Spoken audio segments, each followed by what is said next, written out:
everybody, welcome back to my channel. It's Mindy here and I hope you are doing well. Today's video is going to dive into a brand new fragrance release by the House of Lancome. This is a perfume that I wasn't certain was going to be available where I live, but I did end up finding it available on the Macy's website. This fragrance is Vie Est Belle Oui, and this is classified as a floral fruity gourmand. Before I get started, I did want to share that I am a huge fan of the Vie Est Belle line. I have several of the flankers. I have 6 in total. I have Vie Est Belle Soleil Cristal, Vie Est Belle L'Eclat. I have the Intense, the Intensement, as well as the original Vie Est Belle EDP. Vie Est Belle is one of those fragrances that really roped me into my fragrance journey. Alongside Coco Mademoiselle Intense, which is one of those perfumes that I absolutely adore, they made me realize that not all fragrances are totally floral centric. It seemed like when I would go to the fragrance counter, I would be surrounded by a lot of very floral perfumes and none of them really appealed to me. Once I discovered that I love gourmand perfumes, that changed the game for me. And this is just one of those sweet gourmand-like perfumes that really pushed me down the rabbit hole of fragrance. And for that, I am forever grateful. I will say that this is the original EDP. I do tend to prefer the flankers a little bit more than this one. So today I'll share my thoughts on the Oui and how it compares to the others from the line. One thing I wanted to share is that this fragrance just came yesterday, so I'm still wrapping my head around the scent profile, still getting to know it, but I wanted to share my initial first impressions with you on what I think about this perfume. Now, the first thing that stood out to me in comparison to the original Vie Est Belle fragrance is that this one seems to be just a little bit brighter in my opinion. This one almost has a little bit of a waxiness to it.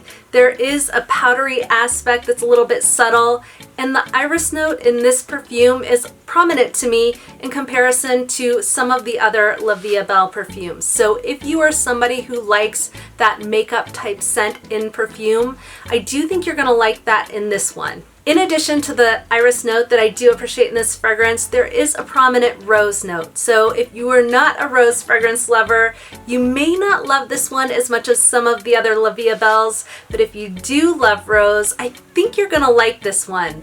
I sort of wish that the fruity or the sweet accords in this one were a little bit more prominent with the rose dialed back just a little bit, but I do like the way the rose composition is done here. Along those lines, I do think that this perfume, as compared to some of the other Vie Est Belle releases, could be considered a little bit more mature. And I think that does have to do a little bit with the rose note that's in here.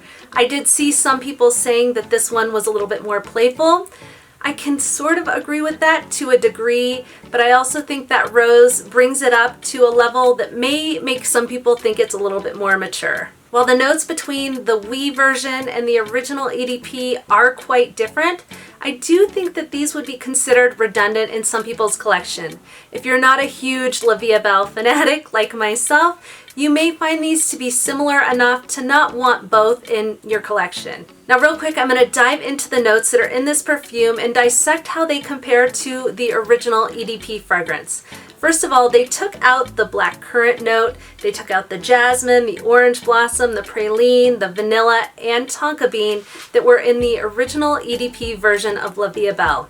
They did add in bergamot, rose, ylang ylang, that sweet note accord, raspberry, and pink pepper. So the notes here are quite different between these two fragrances. The two notes that did stay the same are the iris and the patchouli that are in both of these perfumes. In my first couple wears of this fragrance, I've been trying to analyze and evaluate which I preferred, whether it be the original EDP or this perfume, and I think I actually prefer the EDP just by a tiny, tiny margin.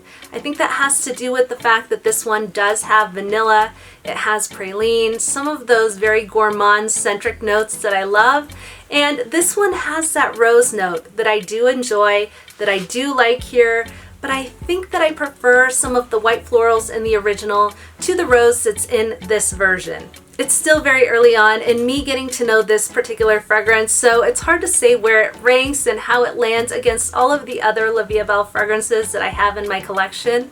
It's almost like that saying that my worst day of vacation is better than my best day of work. I kind of feel like this line is so pretty, it's easygoing, it's likable, it's crowd pleasing, that some of these Vie Est Belle fragrances are better than a lot of the overall perfumes that are on the market. Again, I am a little bit biased because this has been my gateway into the fragrance enthusiasm that I have today, but I do think the Vie Est Belle line is very nice. A lot of people like this line, and it is very, very popular for good reason. Vie Est Belle may not be the most creative, it may not be the most unique line, but it is very good in my opinion, and I think there is a version of Vie Est Belle out there for everybody. So I really like this one. So far, so good. I would probably rank it about a 7.5 out of 10. I still think that some people would find these both being redundant in your collection, so I would look at the notes and figure out what other people are saying about the perfume and determining if you need this one in your collection. Again, this is Vie Est Belle Oui by the House of Lancome. Alright guys, thank you so much for tuning into my channel. As always, I truly appreciate you. If you enjoyed this video on the newly released Vie Est Belle Oui by the House of Lancome, please go ahead and give it a thumbs up and consider subscribing to my channel. I hope you have an amazing rest of your week. I hope you have a lot to be grateful and thankful for. Until next time, I'll see you soon.